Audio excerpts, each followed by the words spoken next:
कहानी की शुरुआत होती है एक छोटे से तटीय गांव से, जहां समंदर हर सुबह नई उम्मीद लेकर आता था। उसी गांव में एक गरीब मछुआरा रहता था। उसका नाम था फैजान। उम्र लगभग 35 साल रही होगी। चेहरे पर मेहनत की लकीरें, आंखों में गरीबी की थकान और दिल में यह अटूट यकीन कि अल्लाह ही रोजी देने वाला है। फैजान की पूरी दुनिया उसकी पुरानी कश्ती और बीमार बीवी समीरा थी। समंदर से जो भी मछली मिलती उसी से इलाज चलता, घर का चूल्हा जलता और थोड़ी सी उम्मीद बची रहती। एक दिन मौसम बहुत खराब था। तेज हवाएं, बादलों की गरज और समंदर में बेचैनी। गांव के सभी मछुआरों ने उस दिन समंदर में न जाने का फैसला किया। सबने फैजान को भी रोका, आज मत जाना भाई, समंदर गुस्से में है। लेकिन फैजान ने सिर झुकाकर सिर्फ इतना कहा, रिस्क देने वाला समंदर नहीं, मेरा रब है। वह अपनी टूटी हुई कश्ती लेकर समंदर में उतर गया। हाथों में जाल, दिल में दुआ और आंखों में अपनी बीमार बीवी की तस्वीर। जैसे जैसे लहरें उठती उसकी कश्ती डगमगाती, मगर फैजान का यकीन पत्थर की तरह मजबूत था। आधा दिन मेहनत करने के बाद जब वह किनारे लौटा तो सबकी आंखें फटी रह गईं। उसकी कश्ती मछलियों से भरी हुई थी, इतनी कि उसने महीनों में भी कभी नहीं पकड़ी थी। गांव के बुजुर्ग बोले, हम समंदर से डरे और इसने रब पर भरोसा किया। रब ने इसके लिए समंदर को मोड़ दिया। लेकिन कहानी यहां खत्म नहीं होती। उस रात कुछ ऐसा हुआ जिसने फैजान के सब्र और भरोसे को एक नए इम्तिहान में डाल दिया। रात को समंदर शांत था, मगर फैजान का दिल बेचैन। बीवी समीरा की तबीयत अचानक और बिगड़ गई थी। सांसें तेज हो रही थीं और गांव में इलाज की कोई सुविधा नहीं थी। फैजान ने झोपड़ी की छत की ओर देखते हुए कहा, या अल्लाह, तू ही रहमत वाला है, मेरी समीरा को शिफा दे। उसी वक्त दरवाजे पर दस्तक हुई। फैजान ने दरवाजा खोला। सामने गांव का एक अमीर नाविक हाशिम साहब खड़ा था, जिसने कभी अपनी दौलत और घमंड की वजह से गरीबों से नजर तक नहीं मिलाई थी। उसके हाथ में एक बैग था और आंखों में गंभीरता। उसने धीमी आवाज में कहा, आज मैंने दूर समंदर में एक अजूबा देखा। तू तूफान में भी सीधी राह पर था। लगता है तेरा रब तुझसे खुश है। ये कुछ पैसे ले और मैं एक डॉक्टर शहर से बुलवा रहा हूं, उसे अपनी बीवी के पास ले जा। फैजान को यकीन नहीं हुआ। जिस आदमी ने कभी उसे सलाम तक नहीं किया, वही आज मदद के लिए सामने खड़ा था। उसने सिर झुकाया, लेकिन पैसे लेने से पहले कहा, मैं अल्लाह का शुक्र अदा किए बिना कुछ नहीं ले सकता। वहीं सजदे में गिर गया। आंखों से आंसू बह रहे थे और दिल से शुक्र निकल रहा था। डॉक्टर आया, समीरा को दवा मिली और हफ्तों बाद पहली बार उसकी तबीयत बेहतर हुई। गांव की बूढ़ी औरतें कहने लगीं, इस गरीब के घर ना धन है ना दौलत, लेकिन इसकी छत पर रहमत बरसती है, क्योंकि इसके दिल में सिर्फ अल्लाह का नाम है। कुछ दिनों के सुकून के बाद गांव में हलचल मच गई। हाशिम साहब के घर से एक थैली चोरी हो गई, जिसमें सोने के सिक्के और दस्तावेज थे। गांव वालों में फुसफुसाहट शुरू हो गई। जिसके हालात अचानक सुधरे, शक उसी पर जाता है। फैजान पर उंगलियां उठने लगी। अभी तक गरीब था, अब बीवी का इलाज भी करा लिया, घर में नया सामान भी है। जरूर चोरी इसी ने की होगी। किसी ने हाशिम को भड़का दिया। उसे पकड़ो। फैजान को पंचायत में बुलाया गया। सामने बुजुर्ग बैठे थे और पीछे उसकी बीमार बीवी, कमजोर मगर उसका हाथ थामे हुए।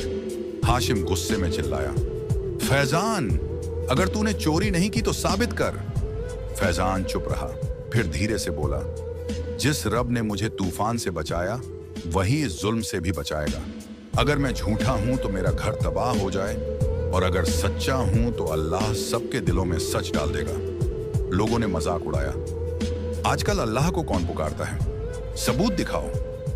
मगर उसी रात गांव के बच्चों को नाले किनारे वह चोरी की थैली मिल गई। एक लड़के ने मजाक में उठा ली थी और डर कर फेंक दी थी। गांव में हंगामा मच गया। हाशिम शर्मिंदा होकर फैजान के पैरों में गिर गया। माफ कर दो, मैंने तेरे यकीन का इम्तिहान लिया, लेकिन तेरा सब्र आज मेरी आंखें खोल गया। फैजान मुस्कुराया और बोला, मैंने अपना मामला अल्लाह के हवाले किया था, इंसाफ वहीं से आया। लेकिन यह सिर्फ शुरुआत थी। कुछ ही हफ्ते गुजरे थे कि गांव में एक नया मोड़ आया। लोग अब फैजान को और भी इज्जत से देखने लगे थे। वह वही गरीब मछुआरा था, न कोई घमंड, न कोई शिकायत, बस अल्लाह का शुक्र और सब्र उसके हर शब्द में। एक सुबह फैजान नमाज पढ़कर समंदर किनारे बैठा था कि शहर से एक शहजादा सा नौजवान आया। कपड़ों से साफ था कि किसी अमीर खानदान का है। उसने पूछा, क्या आप ही फैजान हैं? जी अल्हम्दुलिल्लाह, फैजान ने जवाब दिया। वह नौजवान बोला, मैं डॉक्टर अरशद हूँ। आपकी बीवी के इलाज की बात हाशिम साहब ने मुझे बताई थी। आपके सब्र और भरोसे की कहानी सुनी, यकीन मानिए मेरे दिल को छू गई। मैं एक मेडिकल क्लिनिक खोलना चाहता हूँ ऐसे गांवों के लिए, लेकिन मुझे किसी ऐसे इंसान की जरूरत है जो ईमानदारी से उसे संभाले। क्या आप मेरे साथ शहर चलेंगे? फैजान हैरान रह गया। मैं तो सिर्फ एक मछुआरा हूँ। अरशद मुस्कुराया। नहीं, आप वह इंसान हैं जिसने समंदर को नहीं, रब को चुना।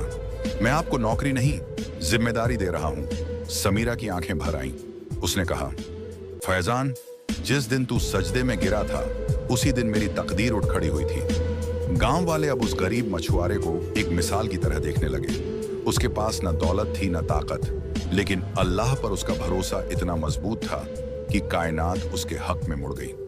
अब फैजान के सामने एक बड़ा फैसला था, गांव छोड़कर नई जिंदगी की ओर बढ़ना या पुरानी ठी जगह पर उम्र गुजार देना। कई रातें उसने सोचते हुए गुजारी, क्या वह इस समंदर को छोड़ सकता है?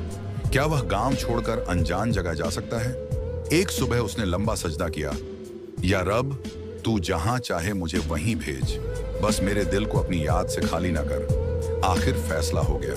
फैजान ने गांव वालों को बुलाया और नम आंखों से कहा, मैं जा रहा हूं, लेकिन अपनी मेहनत, सब्र और अल्लाह पर भरोसा यही छोड़कर जा रहा हूं। अगर किसी को मेरी जरूरत हो तो मेरा दरवाजा हमेशा खुला रहेगा। गांव वाले रो पड़े। एक मछुआरे का जाना छोटी बात नहीं थी, क्योंकि वह एक मिसाल बन गया था। शहर में फैजान ने डॉक्टर अरशद के साथ एक छोटा क्लिनिक खोला। वह मरीजों की सेवा करता, उनकी जरूरतें पूरी करता, और जो गरीब इलाज नहीं करा सकते थे उनका खर्च खुद उठाता। लोग उसे फैजान भाई कहने लगे। एक मछुआरा अब रहमत का जरिया बन गया था। एक दिन एक नौजवान लड़का अपनी बीमार मां को लेकर आया। पैसे नहीं थे। लड़का रोते हुए बोला, अंकल, अल्लाह जानता है मेरे पास कुछ नहीं है। फैजान ने उसकी आंखों में देखा, जैसे खुद को देख रहा हो। मुस्कुराते हुए बोला, बेटा, जब मेरे पास कुछ नहीं था अल्लाह ने मुझे सब कुछ दिया। अब तेरी बारी है। इलाज हुआ, माँ ठीक हुई। सालों बाद वही लड़का डॉक्टर बनकर उसी क्लिनिक में लौटा। वह सजदा जो कभी टूटी कश्ती में किया गया था, आज पूरी शहर के लिए शिफा बन गया था। फैजान बूढ़ा हो चला था, लेकिन तस्बीह उसके हाथों से कभी नहीं छूटी। एक शाम उसने कहा, जब मैंने सब छोड़ दिया और रब को पकड़ लिया, तब रब ने मुझे सब कुछ लौटा दिया।